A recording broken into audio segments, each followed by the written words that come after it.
All right, Dad. Thought I'd move my efforts to something a little different. Time to rebuild the generator for this. This particular model car had what was known as a C39, and that was later replaced by the C40 and others, but I'm going to stick with the C39. This one has a date of 5/59, which is just about right for my car. So that is May 1959. So I went through, I've got carcasses galore, there's some more down there. I went through and picked the date that I wanted and took it apart, and it's actually not so bad inside.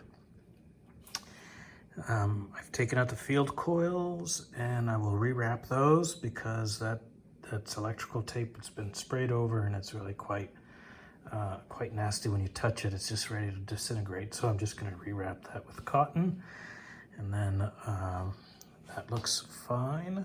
And so this is the end piece on the armature side, and it's got a new bushing, and I need to just drill out the from here. This hole is all ovaled out. It's been filled with JB Weld, and now I just need to go in and drill that out for the right spot. This is actually the driving end close for a C40, but it's the one that has the nicest holes of all the ones that I have. The other ones are pretty bad. You can see this is the one off the 1959, and the ears are all busted off and so on. So there's not enough of a difference between these to warrant trying to repair the other one. I'll just use this. So I've taken it all apart, got the bearing out and so on, and I'm just about ready to order a few parts. Order bearings, order one bearing, and then I got sealed bearings instead of these open cage bearings, and I'll go for that. I might actually have a line on these posts, and so I'll try to put a new post on, but that one could be made to work if necessary. I've cleaned up some of the other bits and pieces, and so the yoke itself is in the degreaser right now. I'll sandblast it tomorrow and paint, and these ones here need some cleaning and paint. And so I'll just start this reassembly, and I'll bring you through it, bring you along with it. Hopefully by the time this video's done, I'll have a brand new functional generator. Howdy, Dad. Turn into this generator here. Taking a break off of the gearbox woes I have. So thought I'd do something that I know I can finish. So this is the field coils for the generator.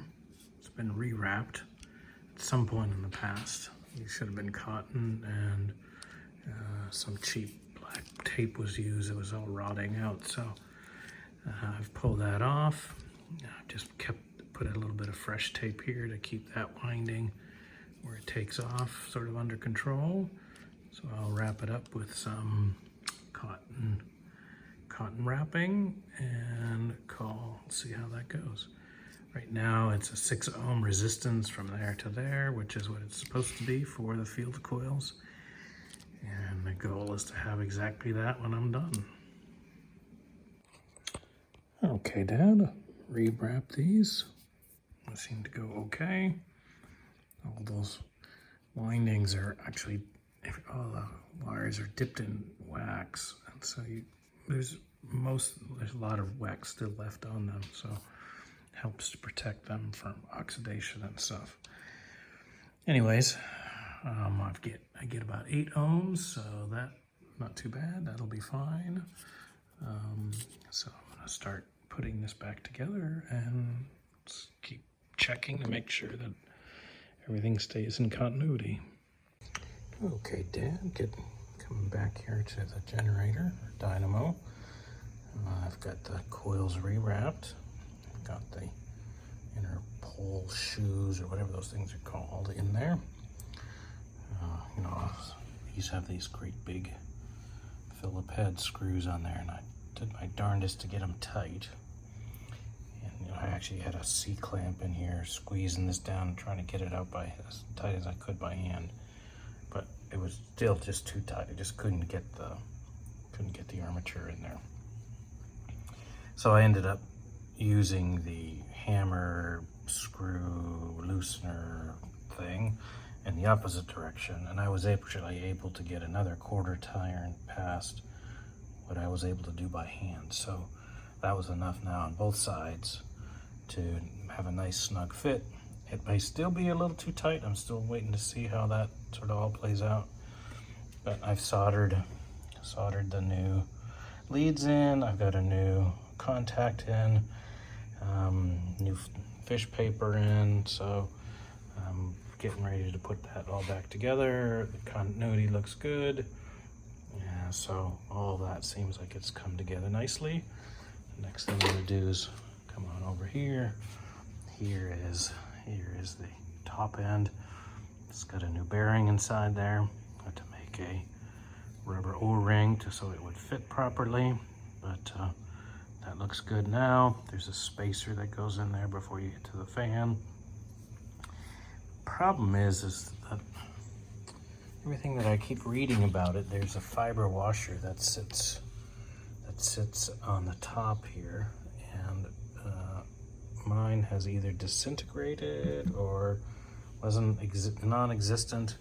So I'm still trying to figure out what all I need in there before I press this bearing onto that shaft. Oh, sorry, on the other side, bearing onto that shaft. So overall, everything looks like it's coming together so far, so good. And I'm just gonna keep on slowly moving forward here, making sure that all the electrical parts of it are doing what they're supposed to do, and then it'll actually spins. Wish me luck. Okay, Dad, getting this put together here. Looks like the last little bits for bench testing.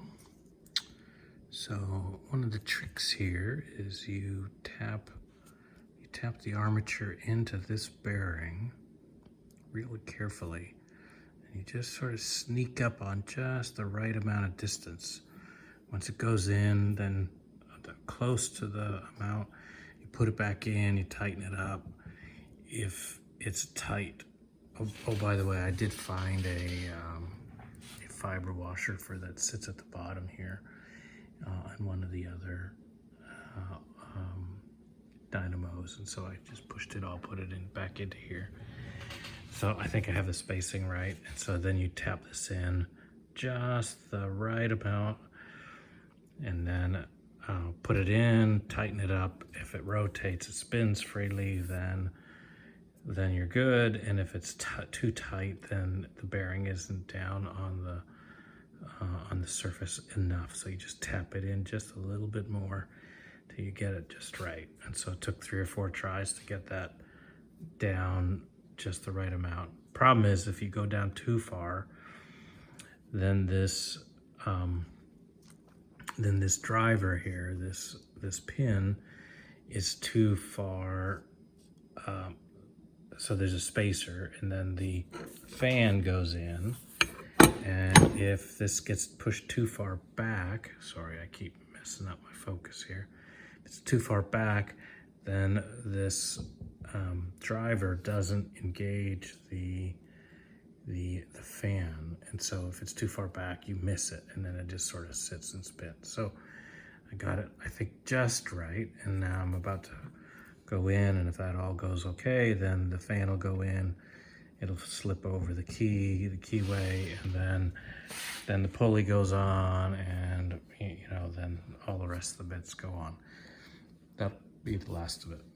So I think I'm pretty much done here. So we'll put the last of it over the finish line, and then I'll bench test it, and you have to bed in the contacts here. So when that's all said and done, I will show you what that looks like in the end. Talk to you later. Okay, Dad, This is me finishing up the Dynamo generator. It's all been rebuilt. And so I've just hooked it up to power supply here, or battery voltage. You can see it's drawing about 4 amps in this motor mode. Essentially the way you do that is you jump the 2 terminals on the field coil. And then since negative ground or positive ground, put positive to ground, and you just sort of let it run like a motor. And so if you take all that off, then you generate electricity and you drive the pulley instead. But this is just so that you can sort of polarize the generator in the right way, but also you can let this run now and bed in the brushes on the inside there. So all seems to be working just as it ought to. So I'm going to call this finished. I'm going to put this under the house till it's time. So off we go. Keep going. Hope you're doing good.